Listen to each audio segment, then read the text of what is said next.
Hi everyone, welcome to Current Crunch. I hope you all are doing well. Let's start today's topic. ये जो आज का हमारा video रहेगा इसमें एमसीक्यू डिस्कशन करेंगे हम। ये वो एमसीक्यूज हैं जो मैंने टेस्ट 1 में अपलोड किए थे। तो ये टेस्ट मैंने as a demo test upload किया था, सबके लिए फ्रीली अवेलेबल था। अगर आपने अभी तक ये अटेम्प्ट नहीं किया है तो इसकी लिंक आपको नीचे डिस्क्रिप्शन बॉक्स में मिल जाएगी। वहां से जाके आप पहले ये टेस्ट खुद से अटेम्प्ट कर सकते हैं, उसके बाद ये जो एनालिसिस और सोल्यूशन वाला वीडियो है ये आप देख लेना, ठीक है। तो ये एक डेमो टेस्ट है जो सबके लिए फ्री है, कोई भी इसको अटेम्प्ट कर सकता है। उसकी लिंक आप डिस्क्रिप्शन से देख सकते हैं। अगर आपको पूरा कोर्स परचेज करना है तो अगेन उसकी लिंक आपको डिस्क्रिप्शन बॉक्स में नीचे मिल जाएगी, ठीक। तो वहां से जाके आप एक कोर्स परचेज कर सकते हैं जिसमें आपको वीडियोस, क्लासेस एंड आपके पीडीएफ, टेस्ट सीरीज वगैरह सारा इंक्लूडेड है। तो देखते हैं first question. How does Emile Durkheim's concept of mechanical solidarity differ from the Tony's Gemini shaft? ठीक है। तो इसमें दो कॉन्सेप्ट बेसिकली यूज हुए हैं। एक आपका इमाइल दुर्खेम का मैकेनिकल सॉलिडारिटी है एंड एक आपका फर्डिनेंड टोनीस का जेमिन शाफ्ट एंड जेसल शाफ्ट वाला कॉन्सेप्ट है, ठीक। तो थोड़ा सा मैं आपको एक्सप्लेन कर देती हूँ यहाँ पे। तो बेसिकली जो मैकेनिकल सॉलिडारिटी वाला कॉन्सेप्ट है ये कहाँ से आया है।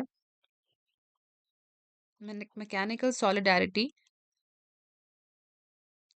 ये बेसिकली हमें इमाइल दुर्खेम ने समझाया है डिवीजन ऑफ लेबर, ठीक है। अभी ऑल्दो हमने इन डिटेल ये नहीं पढ़ा है हमारे लेक्चर्स में, वो हम जब दुर्खेम पढ़ेंगे सेपरेटली वहां पे डिटेल में पढ़ेंगे। लेकिन जहां मैंने आपको टाइप्स ऑफ सोसाइटीज बताई थी वहां पे हल्का मैंने आपको इसका आइडिया दे दिया था, ठीक है। तो डिवीजन ऑफ लेबर को इमाइल दुर्खेम ने एक्सप्लेन किया था। डिवीजन ऑफ लेबर इससे पहले आपने कहाँ पढ़ा होगा, इकोनॉमी में। तो इकोनॉमिकल कॉन्सेप्ट है लेकिन दुर्खेम ने इसको क्या किया था, सोशियोलॉजी में यूज किया था।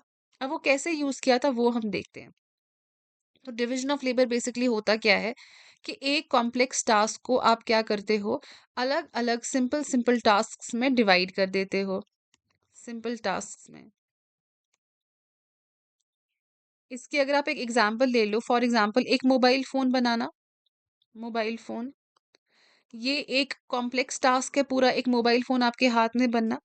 लेकिन आपको पता होगा कि जो ये मोबाइल फोन हमारे हाथ में है ये एक ही जगह नहीं बनता है। ऐसा नहीं है एक ही जगह सब कुछ हो गया और मशीन में से आपका मोबाइल निकला, ठीक है।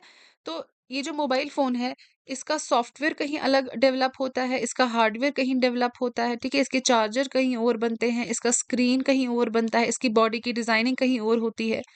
तो ये सारा क्या होता है, फाइनली कोलैब करके हमारे पास एक फोन जो है वो एक एंड रिजल्ट जो है वो आ जाता है। तो बेसिकली यहाँ पे क्या हुआ है, एक मोबाइल फोन जो कि कॉम्प्लेक्स टास्क था उसको अलग अलग सिंपल टास्क में डिवाइड कर दिया गया एंड एंड रिजल्ट क्या चाहिए था हमें, एक मोबाइल फोन। तो ये एक सिंपल कॉन्सेप्ट है डिवीजन ऑफ लेबर का। अब वापस आ जाओ इमाइल दुर्खेम पे। इमाइल दुर्खेम ने हमें सॉलिडारिटी के बारे में कुछ बताया। सॉलिडारिटी क्या होता है, सॉलिडारिटी इज सिंपल योर आपकी सोसाइटी में जो यूनिटी होती है, ठीक है, सोशल यूनिटी या जिसको हम सोशल कोहेजन बोलते हैं, दैट इज सॉलिडारिटी, योर भाईचारा, ठीक। तो इन्होंने क्या कहा था, हमारे पास दो तरीके की सोसाइटीज होती थी। एक आपकी पुराने जमाने की ट्रेडिशनल सोसाइटीज होती थी एंड एक आपकी मॉडर्न सोसाइटीज होती थी। मॉडर्न सोसाइटीज, ठीक। तो इनका क्या मानना था, जो सॉलिडारिटी है वो दोनों सोसाइटीज में एग्जिस्ट करती थी, चाहे वो ट्रेडिशनल सोसाइटी हो या वो मॉडर्न सोसाइटी हो, ठीक है। अब ट्रेडिशनल सोसाइटी कैसी होती थी, ये पुराने जमाने की सोसाइटी मान लो आप, छोटी सोसाइटी, सिंपल सोसाइटी, जहां पे क्या होता था, टास्क जो है वो सिंपल होते थे, ठीक। लोग जो है आपस में उनकी बॉन्डिंग ज्यादा होती थी। टास्क जो है, डिफरेंशिएशन ऑफ वर्क नहीं था ज्यादा।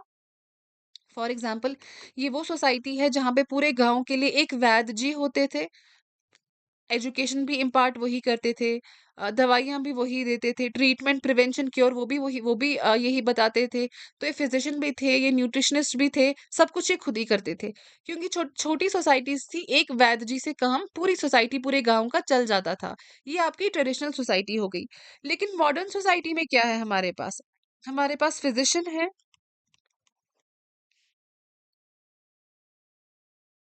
जनरल फिजिशियंस हैं, लेकिन उनके साथ हमारे पास क्या है, स्पेशलिस्ट्स हैं, कार्डियोलॉजिस्ट्स हैं। कार्डियोलॉजिस्ट्स हैं, ठीक है। और हमारे पास कौन है, हमारे पास अ, अलग इलाज करने के लिए हमारे पास एंडोक्राइनोलॉजिस्ट अलग हैं, जो हार्मोनल इम्बैलेंस जो है उसको देखते हैं, ठीक है। कोविड के टाइम पे लोग किसके पास जाते थे? पल्मोनोलॉजिस्ट के पास। तो कहने का क्या मतलब है कि अभी क्या है हमारे पास स्पेशलाइजेशन है, हर काम के लिए कोई आपके पास है। अगर आपके पास अगर सर में दर्द हो रहा है तो आप न्यूरोलॉजिस्ट के पास जाएँगे, ठीक है? आप उस टाइम पे आप किसी गायनेकोलॉजिस्ट या कार्डियोलॉजिस्ट के पास नहीं जाएँगे, फाइन। एंड ये जो सारे लोग हैं ये एक-दूसरे पे इंटरडिपेंडेंट होते हैं, क्योंकि अगर कार्डियोलॉजिस्ट आपकी ट्रीटमेंट कर रहा है एंड उसको लग रहा है कि नहीं आपका दिल ठीक है, हो सकता है जो चक्कर आ रहे हैं वो आपके सर के किसी प्रॉब्लम की वजह से सर के किसी इश्यू की वजह से हो। तो वो रेफर करता है पेशेंट को कि आप पहले न्यूरो के पास जाएँ, वहाँ टेस्ट कराएँ, वो रिपोर्ट मुझे दिखाएँ, ठीक है? कहने का क्या मतलब है, हर काम ऑल्दो डिवाइड हो गया है लेकिन एक-दूसरे पे डिपेंड करता है। सिर्फ अगर दिल का ही डॉक्टर हो पूरे हॉस्पिटल में तो काम नहीं चलेगा ना। आपको एक टेक्नीशियन की ज़रूरत भी है, जो एक्स-रे करेगा उसकी ज़रूरत भी है, जो ईसीजी करेगा वो उसकी ज़रूरत भी है। तो इन्होंने कहा ऑल्दो सोसाइटी मॉडर्न हो गई, कॉम्प्लेक्स हो गई, बड़ी हो गई, लेकिन सॉलिडैरिटी जो है वो मॉडर्न सोसाइटी में भी प्रेज़ेंट है। क्योंकि अब जो डिफरेंशिएशन हो गई है उसके साथ-साथ इंटरडिपेंडेंस बढ़ गई है, ठीक है? अब हर कोई एक-दूसरे पे डिपेंड करता है, फाइन।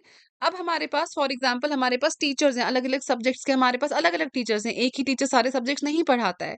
तो बच्चे को ओवरऑल पास करवाने के लिए आप सारे टीचर्स पे डिपेंड करते हो। मेरे स्टूडेंट्स मेरा एग्ज़ाम क्वालीफाई करें इस चीज़ के लिए मैं दूसरे टीचर्स पे भी डिपेंड करूँगी कि जो उनको मैथ्स पढ़ा रहा है वो मैथ्स भी अच्छे से पढ़ाए, ठीक है? तो एज़ अ होल जो सॉलिडैरिटी वाला कॉन्सेप्ट है वो मॉडर्न सोसाइटीज़ में भी मेंटेन रहता है। तो ट्रेडिशनल सोसाइटीज़ में जो सॉलिडैरिटी थी वो किसकी वजह से थी? वो थी लाइकनेस की वजह से,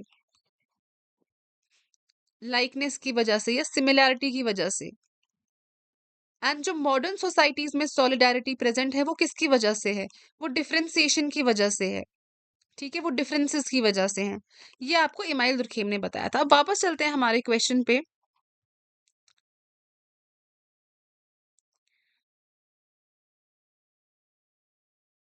How does Emile Durkheim's concept of mechanical solidarity differ from the Tony's Gemeinschaft? तो टोनीज ने हमें टोनी फर्डिनांड टोनीज ने हमें दो टाइप ऑफ सोसाइटी दी थी, एक आपका था जेमिनशाफ्ट एंड एक आपका था जेसलशाफ्ट। जेमिनशाफ्ट है आपका कम्युनिटी बेस्ड सोसाइटी। जब हम कम्युनिटी की बात करते हैं तो वो सोसाइटी जो पुरानी ट्रेडिशनल होगी, उनके बीच में बॉन्डिंग अच्छी होगी, इमोशनल बॉन्ड होगा, ठीक है? एंड जेसलशाफ्ट आपकी मॉडर्न सोसाइटी, जितना भी सारा मॉडर्न चीजों के साथ रिलेट करते हैं, मतलब उतनी ज्यादा बॉन्डिंग नहीं है, फाइन, थोड़ा कॉम्प्लेक्स स्ट्रक्चर है, वो आपका आ जाएगा जेसल शाफ्ट में। तो इसका आंसर क्या है? Mechanical solidarity is based on the shared values and norms while gemeinschaft emphasizes kinship। ठीक, क्योंकि जेमिन शाफ्ट मैंने कहा किससे रिलेट करता है? कम्युनिटी से। तो कम्युनिटी में सेंटिमेंट, किनशिप, ये प्यार मोहब्बत, ये सारी चीजें आ जाती हैं, फाइन। अब देखो आप लोग, अगर आप मैकेनिकल सॉलिडैरिटी अभी आपको नहीं पता है क्या होता है, मतलब इन डिटेल में आपको नहीं पता था, तो जेमिन शाफ्ट क्या बोलता है उससे आप जो है वो चीज को क्या कर सकते हो, सॉल्व कर सकते हो। तो जेमिन शाफ्ट इकोनॉमिक टाइज जो है वो बोलता है? नहीं। जेमिन शाफ्ट किनशिप के बारे में बोलता है? क्या वो इंडस्ट्रियल रिलेशनशिप के बारे में बोलता है? नहीं, क्योंकि वो कम्युनिटी बेस्ड है। एंड जेमिन शाफ्ट क्या करता है? मॉडर्न सोसाइटी को डिफाइन करता है? नहीं, वो क्या करता है, वो आपका होता है, उसको हम बोलते हैं जेसल शाफ्ट, ठीक है? तो बस इसी एक पॉइंट से आप इस जो है क्वेश्चन है इसको सॉल्व कर सकते हैं। Mechanical solidarity is based on the shared values and norms while Gesellschaft is based on the well, Gesellschaft जो है इट एम्फसाइजेस किनशिप, ठीक। तो शेयर्ड नॉर्म्स एंड वैल्यूज कैसे हो गए? जो सिंपल सोसाइटीज होती हैं, छोटी सोसाइटीज होती हैं, उनका बेसिकली क्या होता है, सिमिलर कल्चर पूरे गांव फॉलो करता है, सिमिलर वैल्यूज होते हैं, and most of the case में सिमिलर रिलीजन भी होता है, सिमिलर आइडियोलॉजी भी होती है। दैट मीन जो मेरी वैल्यू होगी, जो मैं चीजों पे बिलीव करती हूँ, जो मेरे साथ वाले लोग रहते हैं वो भी उसी चीज पे बिलीव करते होंगे, ठीक है? लेकिन आज की सोसाइटीज में ऐसा नहीं देखने को मिलता। ये हम ट्रेडिशनल सोसाइटी के साथ रिलेट करते हैं यूजुअली, कि उनके शेयर्ड वैल्यूज एंड नॉर्म्स होते हैं, अनलेस किसी थिंकर ने हमें स्पेसिफिकली इस चीज के बारे में कुछ अलग से बोला हो, वो अलग बात होगी। लेकिन जब हम जनरल सोशियोलॉजी में कंसिडर करेंगे तो शेयर्ड नॉर्म्स एंड वैल्यूज हम छोटी सोसाइटीज के साथ कंसिडर करेंगे, ठीक।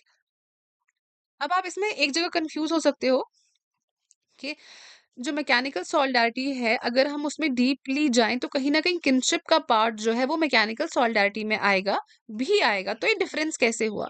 अब देखो, ये क्वेश्चन मैंने पर्पसफुली इसमें इस तरीके का डाला है क्योंकि कभी क्या होता है, आपको क्वेश्चन कंफ्यूज करता है क्योंकि आपको लगता है कि नहीं, क्वेश्चन में कुछ गड़बड़ है, फाइन। लेकिन क्वेश्चन कि अकॉर्डिंग जो एप्रोप्रिएट आंसर है वो इसमें बी होगा।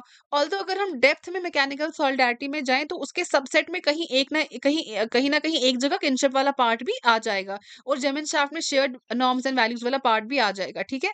तो स्टूडेंट्स यहाँ पे कन्फ्यूज़ हो सकते हैं क्योंकि इस टाइप का क्वेश्चन आपके एग्ज़ाम में देखा गया है इन टाइप के और आते भी हैं जहाँ पे हमें क्वेश्चन में कुछ एरर साउंड होता है।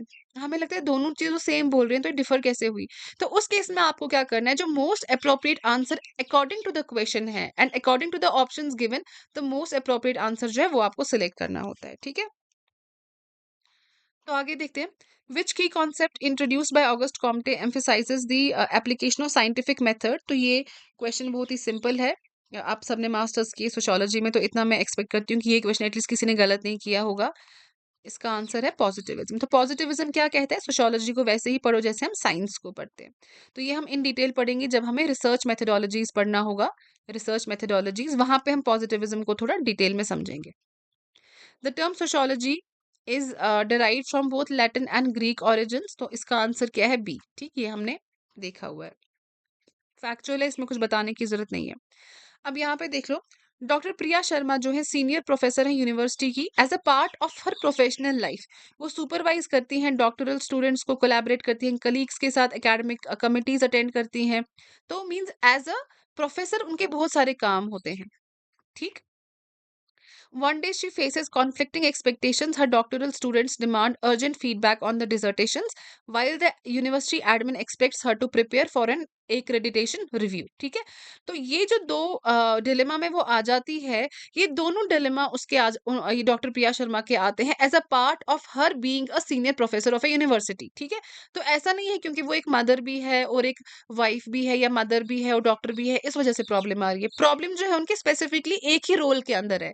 तो इस टाइप ऑफ कॉन्फ्लिक्ट को हम रोल स्ट्रेन बोलते हैं। ठीक, रोल स्ट्रेन बोलते हैं इसको, जहां पे आपका जो रोल है वो एक ही है, जो स्टेटस है आपका वो एक ही है। एक स्टेटस के अंदर जो आप डिफरेंट रोल्स होते हैं उसके उसमें जो कॉन्फ्लिक्ट आता है उसको हम स्ट्रेन बोलते हैं। अगर क्वेश्चन ऐसे लिखा होता कि डॉक्टर प्रिया जो है वो एज ए मदर, वो मदर भी हैं एंड वो यहाँ से प्रोफेसर भी हैं एंड इन दो स्टेटस के बीच में कॉन्फ्लिक्ट आता है क्योंकि वो बच्चों को टाइम नहीं दे पाती, वो सारा टाइम कॉलेज में होती हैं, तो वो हमारा आ जाता है रोल कॉन्फ्लिक्ट। रोल स्ट्रेन होता है आपका स्टेटस एक ही है, एक स्टेटस के अंदर जो आपके मल्टीपल रोल्स आप परफॉर्म करते हो उन रोल्स के बीच में कॉन्फ्लिक्ट है, ठीक। अब यहाँ पे देख लो जो मैंने अभी आपको प्रिया के एग्जाम्पल में बताया, अर्जुन जो है is a practising lawyer who is also primary care giver for his ageing mother. तो यहाँ पे अब दो स्टेटस आ गए, एक आ गया लॉयर है, एक आ गया एजिंग मदर का केयर गिवर भी है। तो यहाँ पे क्या आ जाएगा? रोल कॉन्फ्लिक्ट आ जाएगा। तो Arjun faces role strain, Priya faces experiences role conflict, no. Arjun faces role conflict while Priya experiences role strain. इसका आंसर होगा सी।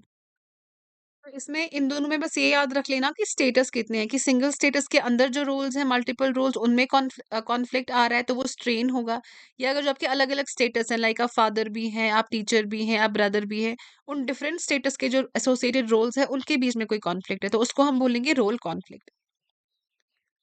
आगे देखते हैं। According to GH Mead's theory of self the concept of role taking primary involve. तो ये मैंने आपको क्लास में बड़े अच्छे से हमने एक्सप्लेन किया हुआ है। ऑल्दो जब हमें GH Mead separately as a thinker पढ़ना होगा, अभी मैंने आपको as a part of socialisation इनकी थियरी एक्सप्लेन की है, ठीक। जब हम इनको सेपरेटली पढ़ेंगे तो थोड़ा और मैं एक्सप्लेन करूंगी। तो इतना आप समझ गए होंगे रोल टेकिंग होता क्या है। इमेजिन करना खुद को from the perspective of others to understand the social behaviour, जिसको सीएच कूली ने लुकिंग ग्लास सेल्फ भी कहा था। According to Turner roles can be best defined as, तो टर्नर की डेफिनेशन के अकॉर्डिंग ही उसमें वो कीवर्ड्स आते थे बिहेवियरल पैटर्न वाले, combining behavioural pattern attitudes within a social context. तो ये टर्नर ने कहा था। तो मैंने आपको क्या कहा, डेफिनेशन आप कैसे याद रखोगे? डेफिनेशन के अंदर का कीवर्ड आप याद रखोगे। तो इनका कीवर्ड क्या था? Behavioural patterns. तो answer is simple B. Which of the following is a primary factor contributing to the division of labor and the occupational specialization within a community? तो क्या है division of labour and occupational specialisation का reason, कि क्यों इतना ये हमारा जो है डिवीजन ऑफ लेबर बढ़ता जा रहा है एंड स्पेशलाइजेशन भी बढ़ती जा रही है? क्योंकि अब लोगों के पास स्किल्स इतने ज्यादा आ गए हैं। पहले एक मकान, एक लेबर होता था, वो एक मकान जो है वो खड़ा कर देता था, ज्यादा उसमें पूछ गिछ नहीं होती थी, ठीक, हाँ उन्हें मकान बनाया। अब आपके पास एक्सटीरियर डिजाइनर, आपके पास आर्किटेक्ट है, फिर आपके पास इंटीरियर डिजाइनर है, फिर कारपेंटर के भी अलग अलग टाइप्स हैं, जो एक खास तरीके की जो पेनलिंग है वो करता है, खत्म बंद के लिए खास तरीके का एक्सपर्टीज चाहिए। तो ये बेसिकली स्पेशलाइजेशन, और एक ही काम को अब इतना हमने क्यों डिवाइड किया, क्योंकि लोगों ने इतने स्किल्स सीखे हैं। ठीक है। अब आपके पास सिर्फ ये नहीं चलेगा कि आपके पास एक मेसन हो और वो पूरा घर बनाए, आपके आपको पास इंटीरियर डिजाइनर होना चाहिए, आपके पास आर्किटेक्ट होना चाहिए जो पहले आपको डिजाइन देगा। ठीक है। तो वो किस वजह से होता है, इंडिविजुअल स्किल्स की वजह से ना, एप्टीट्यूड की वजह से। तो ये क्वेश्चन अगर आपको विद इन अ कम्युनिटी के अंडर ऐसे करके आप समझ नहीं भी पाओ, तो ये एक जनरल क्वेश्चन है जो आप जनरल इन्फॉर्मेशन से अपने आसपास की इसको आंसर कर सकते हैं। तो यहाँ से थोड़ा बहुत ये इमाइल दुर्खेम का डिवीजन ऑफ लेबर का लिखा हुआ है, ये आप यहाँ से खुद वीडियो पॉज करके पढ़ लेना एक बारी। तो मेरी जो टेस्ट सीरीज होगी उसमें मैं आपको जहाँ जहाँ पे जिस क्वेश्चन में रिक्वायर्ड है थोड़ा एक्स्ट्रा एक्सप्लेनेशन भी दूंगी, ताकि आपके कुछ एक्स्ट्रा जो फैक्चुअल पॉइंट्स हैं वो भी कवर हो जाए। नेक्स्ट देख लो, अगेन ये क्वेश्चन जो it's seemingly simple, it appear simple on paper but it requires some thought process. अब देखो, what is the limitation in the use of concept community. Fine, पहले आप डेफिनेटली इस क्वेश्चन में थोड़ा कंफ्यूज हो गए होंगे। हम पहले ये वाले ऑप्शंस देखते हैं, बी सी डी। तो बी क्या कहता है, option B, distinctions between different types of communities are clear. ठीक है, ऐसा कुछ नहीं है। Women always have a public voice in decision making, ऐसा भी हमने कहीं नहीं देखा है। The concept is clear on paper in real life, ऐसा भी हमने कहीं नहीं देखा है। ठीक है। इसका आंसर ए आता है, no community fulfils all the required characteristics. तो आपको क्वेश्चन में लिमिटेशन ही पूछ रहा है in the use of concept community, फिर इसका आंसर सिर्फ ए ही क्यों है? क्योंकि जो बी सी एंड डी है ना, वो सी ऑप्शन पढ़ के ही पता चल रहा है कि वो गलत है। लिमिटेशन क्या होता है कि किस एक्सटेंट तक कोई चीज काम करती है। ठीक है। ये नहीं बोल रहा है कि कौन से कैरेक्टरिस्टिक्स इसमें कम्युनिटी के नहीं है, बिल्कुल ही नहीं है। ठीक। तो जो बी सी डी है वो कैरेक्टरिस्टिक्स कम्युनिटी के नहीं है। अगर आपको ये पूछा होता which of the following is not a characteristic या is a characteristic of community, तो क्वेश्चन अलग हो जाता। लेकिन आपको किसी कॉन्सेप्ट का लिमिटेशन पूछा है, दैट मीन्स हाँ वो कुछ चीजें बोल रहा है लेकिन किसी एक हद तक बोल रहा है, एक्सेसिव एक्सप्लेनेशन नहीं कर रहा है। तो उस हिसाब से हमारा आंसर क्या आता है, ऑप्शन ए। क्योंकि कोई एक कम्युनिटी जो है बहुत सारे कैरेक्टरिस्टिक्स फुलफिल करती है, लाइक आपका वी फीलिंग होता है, कम्युनिटी सेंटिमेंट होता है, एक लोकेलिटी होती है, लैंग्वेज होता है, कल्चर होता है। ठीक है, बहुत सारी चीजें होती हैं। लेकिन जरूरी नहीं हर कम्युनिटी में हर कैरेक्टरिस्टिक जो है कम्युनिटी का वो फॉलो हो, ये एक लिमिटेशन है। ठीक। लेकिन जो बी सी डी है वो कैरेक्टरिस्टिक नहीं है कम्युनिटी का। तो try to understand the question, इसमें क्वेश्चन आपको क्या पूछ रहा है। जब हम किसी चीज की लिमिटेशन बोलते हैं तो मतलब वो कुछ चीजें कम्युनिटी करती है लेकिन कुछ चीजों तक वो नहीं जा पाती है, वो एक हद में रह के ही कुछ चीजें कर पाती है। वो आपको एक क्वेश्चन पूछ रहा है। तो ये क्वेश्चन भी आपको यहाँ पे थोड़ा कंफ्यूज करने के लिए था, कि आपको समझ में आए, थोड़ा ब्रेनस्टॉर्मिंग करो। एक बारी रैंडमली क्वेश्चन पढ़ के आंसर नहीं करो, क्वेश्चन पढ़ने के बाद आप सोचो। तो मेरे मॉक्स और टेस्ट सीरीज आप पहले टेस्ट से ही समझ गए होंगे, ये आपको प्रिपेयर कर रहा है आपके फाइनल बैटल के लिए, not for the sake of it कि हाँ टेस्ट सीरीज है, आपका ईगो सेटिस्फाई होता रहे कि आप क्वेश्चन सॉल्व कर रहे हो। ठीक है। तो हर पैटर्न का क्वेश्चन मेरी टेस्ट सीरीज में होगा, वेरी इजी क्वेश्चंस भी होंगे, डिफिकल्ट भी होंगे, questions that would require thinking, या क्वेश्चन जो आपको आधा क्वेश्चन पढ़ के ही आंसर समझ में आ जाएगा। तो आपके थ्रू आउट द टाइम जब तक हमारा बैच चलेगा, आपकी कंप्लीट ग्रूमिंग होगी तो वाया दीज टेस्ट सीरीज, कि आप वो हर पैटर्न जो होता है एग्जाम जो एमसीक्यू सॉल्व करने का तरीका होता है, वो हर तरीका आप अपने टेस्ट सीरीज में सीख के जाओ, ताकि फाइनल जो एग्जाम है उसमें आप गलतियां ना करो। Which of the following explains why society relies on both likeness and differences? तो क्यों सोसाइटी रिलाई करती है लाइकनेस और डिफरेंस पे भी, इसका आंसर है क्योंकि लाइकनेस से हमें कॉपरेशन मिलती है, एंड डिफरेंसेस से क्या होता है, स्पेशलाइजेशन और इंटरडिपेंडेंस बढ़ती है, क्योंकि अल्टीमेटली हमें चाहिए यही होता है। ठीक है। डिफरेंसेस से कॉन्फ्लिक्ट भी आ सकता है, ये भी किसी हद तक सही है। ठीक है। लेकिन यहाँ पे लिखा हुआ है लाइकनेस फॉस्टर्स शेयर्ड कल्चर। तो ऐसा नहीं है सोसाइटी में कोई शेयर्ड कल्चर होता है, वैरायटी ऑफ कल्चर्स प्रेजेंट होते हैं, तो लाइकनेस वाला पार्ट इसका कंप्लीटली गलत है।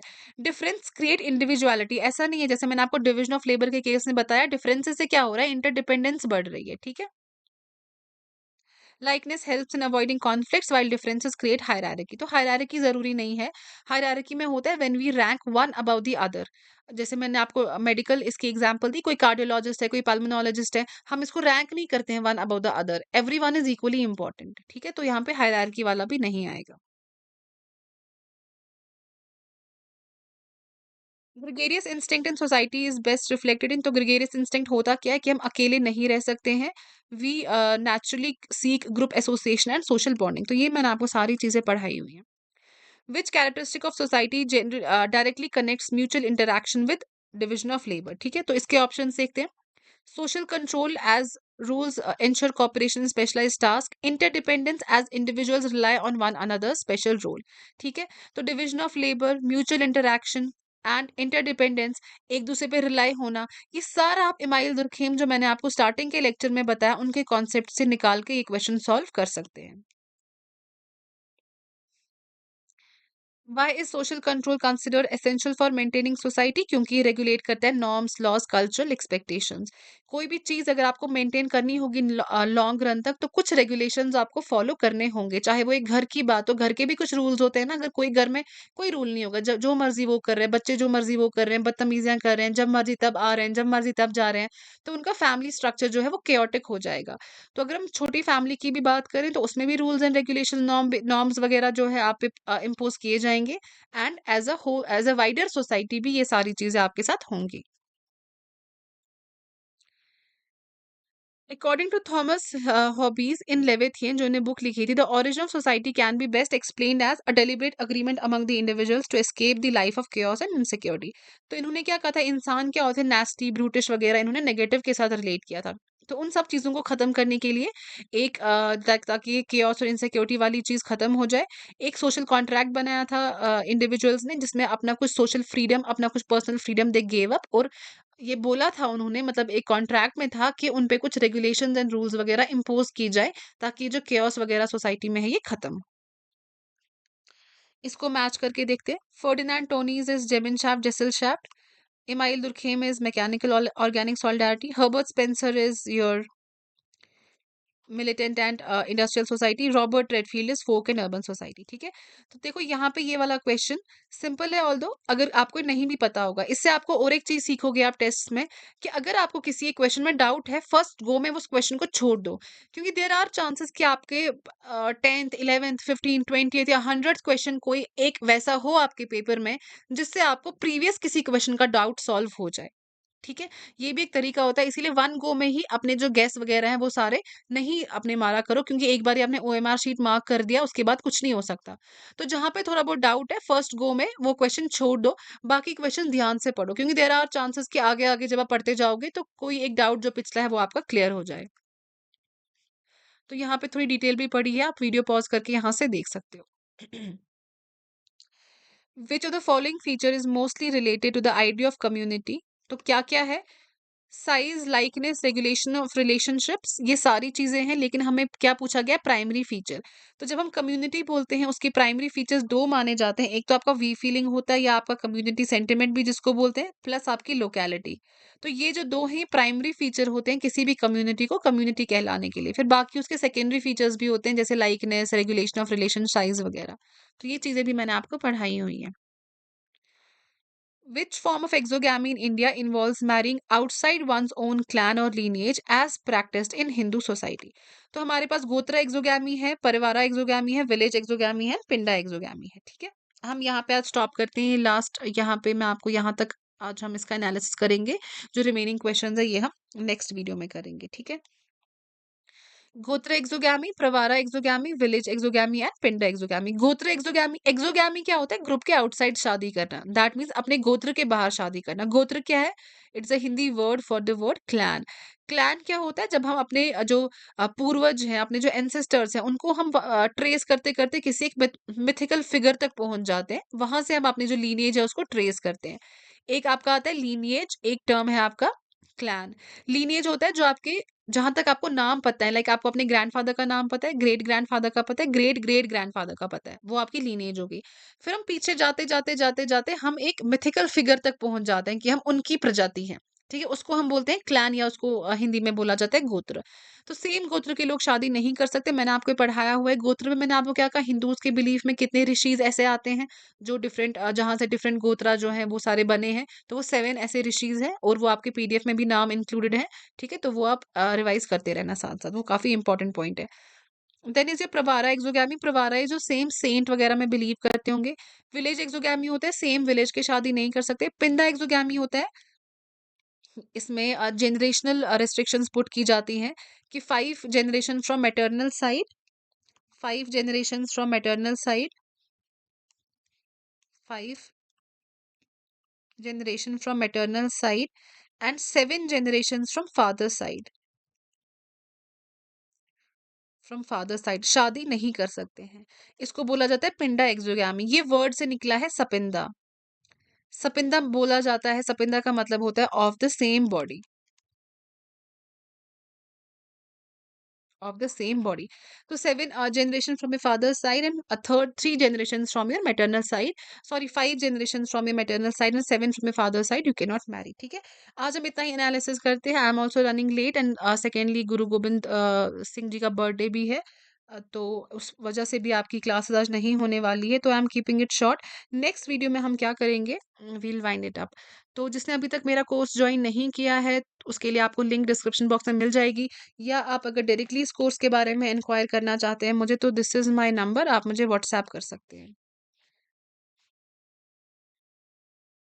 7006777225। ठीक है, so till the time you get a new video, bye bye, take care, have a great day.